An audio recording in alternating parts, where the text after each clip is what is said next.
Oui, donc, après avoir, disons, lamentablement échoué au premier, nous allons pouvoir nous ramasser au second.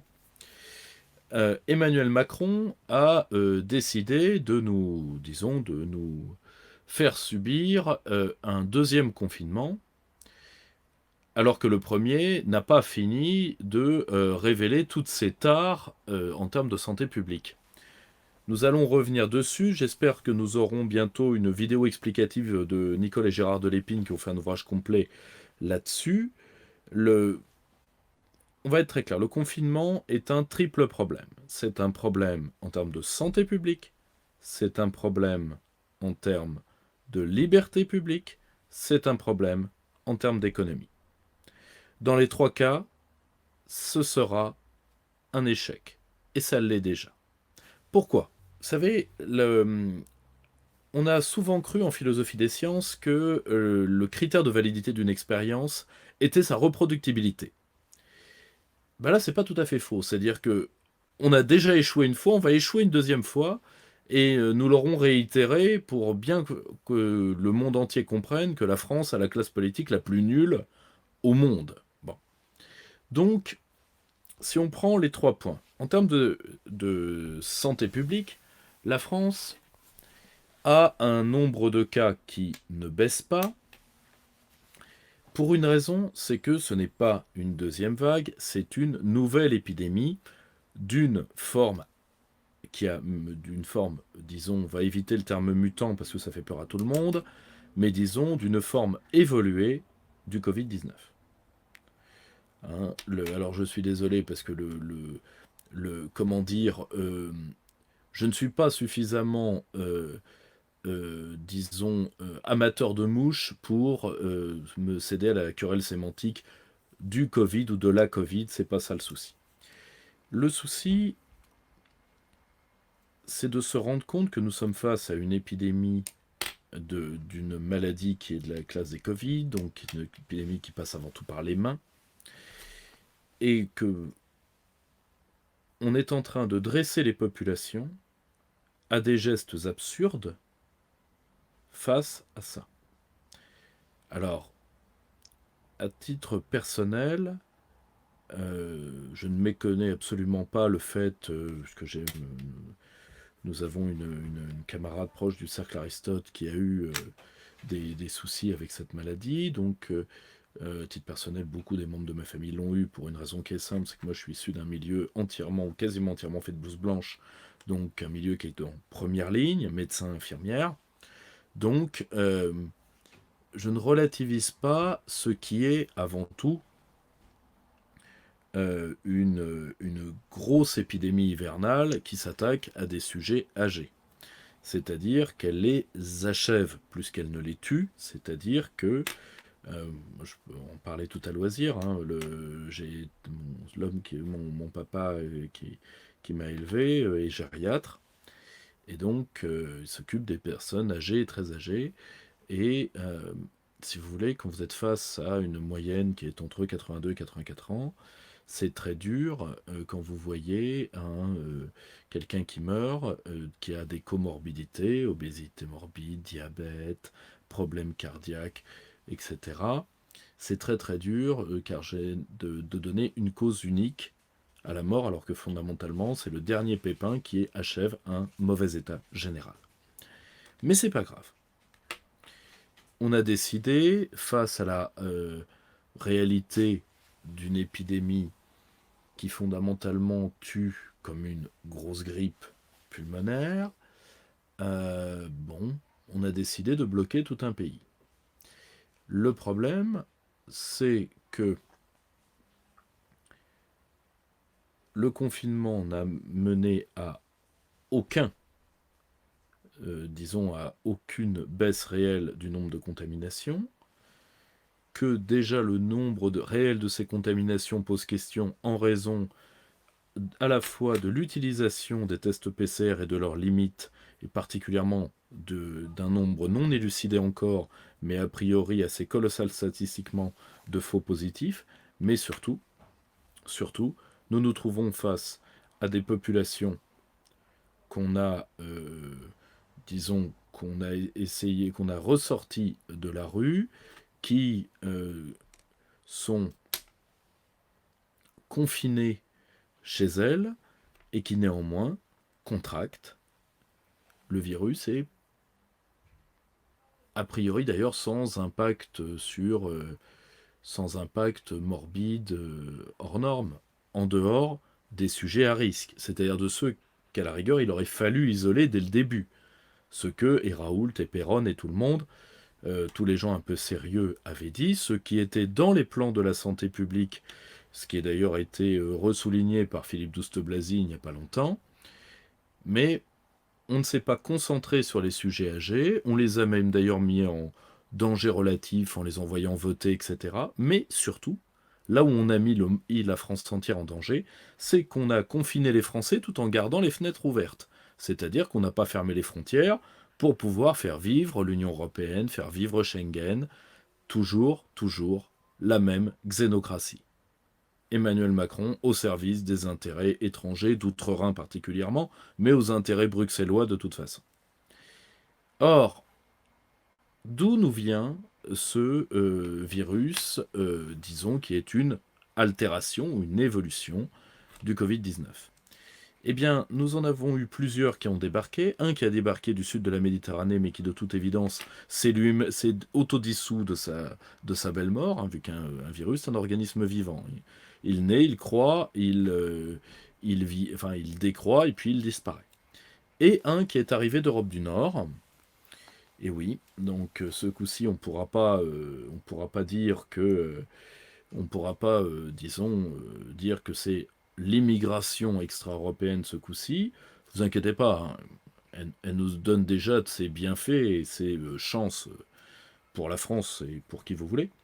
Mais ce coup-ci, bah non, c'est pas eux. Ce coup-ci, c'est a priori l'Europe du Nord, dans un virus qui a débarqué à partir du mois d'août, et qui aujourd'hui nous occupe, sans d'ailleurs, bon, on entre dans la saison froide, bon, il n'y a rien d'étonnant à ça. Et je suis étonné qu'on ne parle toujours pas, qu'on ne s'étonne toujours pas de la faiblesse de la grippe de l'an dernier, et qu'on ne parle toujours d'ailleurs pas de l'épidémie de grippe de cette année, parce qu'il y en aura certainement une, à moins que le Covid assèche le vivier de gibier de la grippe, encore une fois. Si c'est le cas, peut-être qu'il faudrait s'interroger euh, sur les rapports réels entre, non les deux maladies, parce qu'elles elles ont des parallèles de forme, mais elles n'appartiennent pas au même type de maladie. Mais par contre, si on pouvait peut-être s'interroger sur le fait que dans bien des cas, on ait peut-être pu prendre les symptômes de l'un pour les symptômes de l'autre. C'est une supposition. Donc, ça, c'est le bilan sanitaire qui est mauvais, détestable, alors que nous avions un contre-exemple parfait qui est l'Argentine. Hein, l'Argentine, le plus long confinement au monde, toujours en proie au problème, alors que la Suède a l'air de pas si mal s'en sortir. Ça, c'est le premier volet. Le second volet, c'est le volet liberté publique. Alors, mis à part pour aller fêter la potentielle victoire de Joe Biden, nous n'avons quasiment plus de droit de réunion. On parle d'extension de l'état sanitaire jusqu'à des possibilités de contrôle en lieu privé. Hein, c'est-à-dire que là, pour le coup, c'est la Constitution qui saute. Pourquoi pas? Pour un virus, je le rappelle, pour ceux qui tremblotent dans leur froc, vous avez 99,5% de chances de vous en sortir. Donc voilà, on a les Verdun qu'on peut. Il y a des Verdun en fusil et tunique, et puis il y a des Verdun en trottinette. Hein, voilà, voilà, ceux de 1918, ceux de 2020. Bon, heureusement d'ailleurs qu'on n'a pas interverti les places, parce que sinon les Boches auraient gagné. Bon, je dis ça, j'ai rien. En termes de liberté publique, 1. On maintient des interdits de réunion ou des caricatures d'autorisation de réunion, c'est-à-dire quand vous avez des salles de réunion qui passent de 100 à 40 personnes en termes de contenance, c'est l'équivalent d'une interdiction, c'est-à-dire qu'on vous met dans l'impossibilité de réunir et de faire vos événements.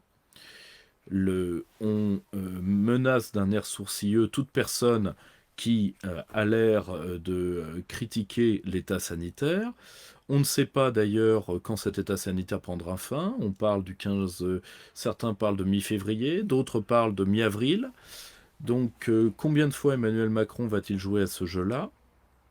Et sachant que, vous me direz, on a annoncé, ce qui est très étonnant d'ailleurs, juste après l'élection de Joe Biden, un potentiel vaccin. Le problème, c'est que un vaccin pour quel virus? Pour le virus premier, qui ne nous occupe plus ou quasiment plus, ou pour ses dérivés, et est-ce que le vaccin sera efficace?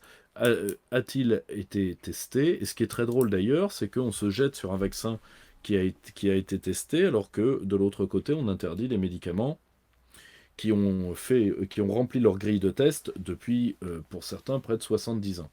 Donc je suis extrêmement surpris de ce genre de choses. Alors c'est pas Gilead pour une fois, hein, c'est autre chose.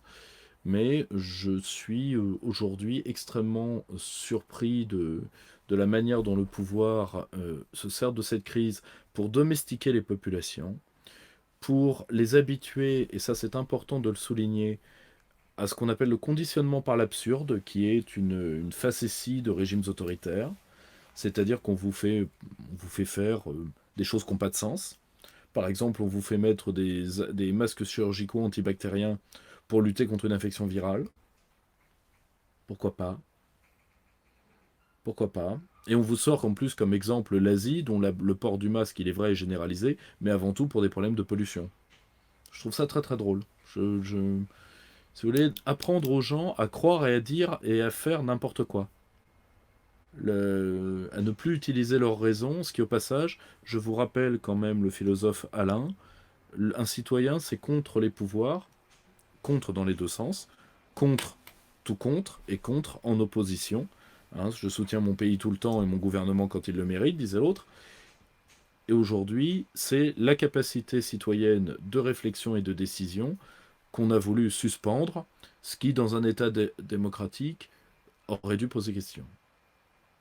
Enfin, l'aspect économique de la chose, c'est-à-dire que nous allons vers un tsunami en termes de licenciements, même si le contrôle sanitaire est, je pense d'ailleurs, beaucoup plus lié, de manière beaucoup plus liée aux agents qu'aux décideurs, est quand même assez laxe, il faut être très honnête. Moi, si vous voulez, j'ai pu, pour des raisons familiales, me déplacer il n'y a pas si longtemps. Je suis tombé sur des douaniers extrêmement sympathiques. Je pense que les hommes de terrain savent jusqu'où il ne faut pas aller. Mais quand vous êtes dans ce type d'état, vous êtes dans une vision tout à fait particulière de l'arbitraire policier et administratif. L'arbitraire est une nécessité légale, hein, c'est l'huile dans les rouages de l'État. Néanmoins, il y a un mauvais arbitraire, et c'est celui-là qui est en train d'être ressuscité, c'est l'arbitraire du petit chef ou du petit flic. C'est la même chose. Et c'est une très grande menace pour nous, qui va s'additionner à une précarité généralisée, et en plus, à une espèce, comment dire, de régression de la gratitude sociale. Je m'explique. Lors du premier confinement, nous étions tous conscients que c'était les professions de gilets jaunes, les caissières et autres qui tenaient la société. Là, nous allons nous y habituer. Et d'un côté, nous allons invisibiliser encore les gens qui font que la société est encore vivable. Alors vous me direz, les gens bien en rendront toujours compte, peut-être, mais la force de l'habitude est une force terrible, surtout quand on s'habitue à la bêtise et à la paresse et à la lâcheté, pour reprendre les termes de Kant dans Qu'est-ce que les Lumières. Quand on s'habitue à la paresse et à la lâcheté,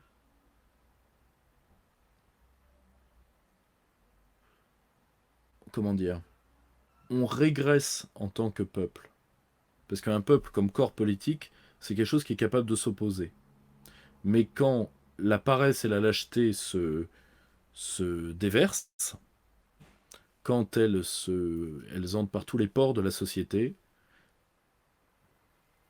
elles rendent la société apathique et prête à mourir.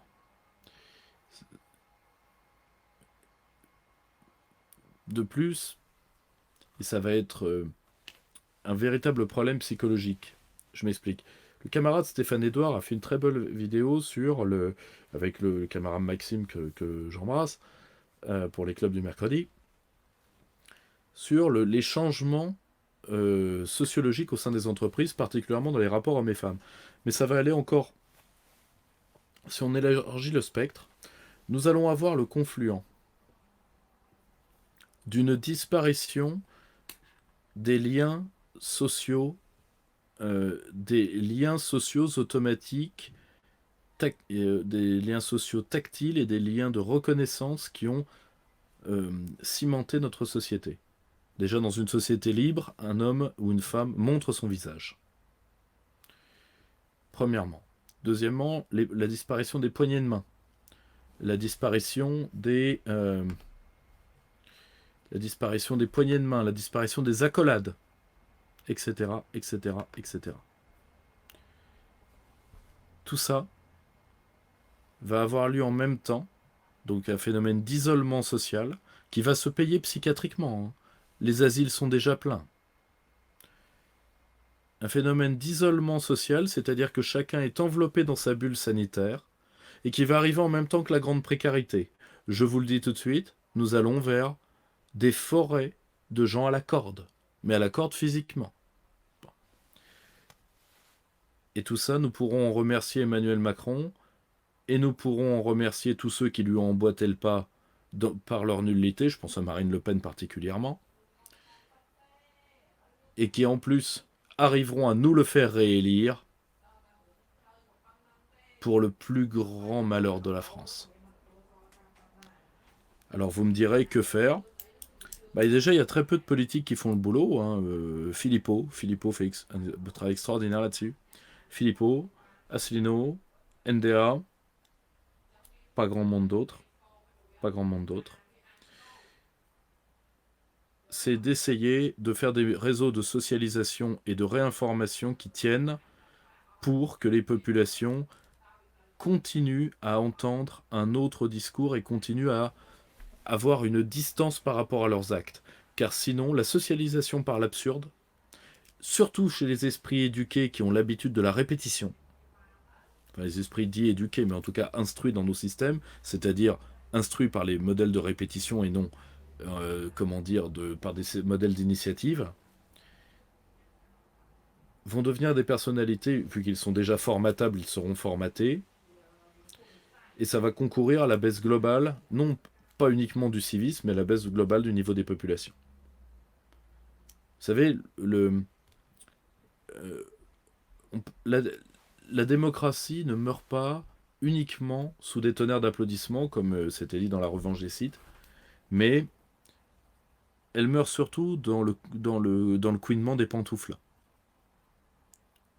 Et ce qui est la plus grande force des tyrans, et j'emploie le terme tyran à dessein pour Emmanuel Macron, parce qu'un tyran dans la pensée politique classique, c'est bien sûr pas un dictateur, qui lui est une fonction régalienne, temporaire et romaine.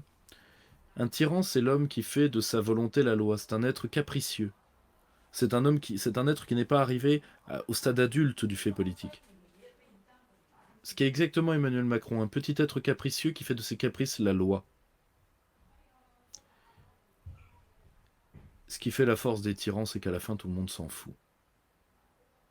Donc voilà. Informez-vous, informez vos amis, faites passer le message, soutenez, vous avez tout le nécessaire sous cette vidéo pour nous soutenir si vous le souhaitez, mais soutenez ceux qui essayent de maintenir dans le pays de Descartes un minimum de pensée et de rigueur. Merci à tous.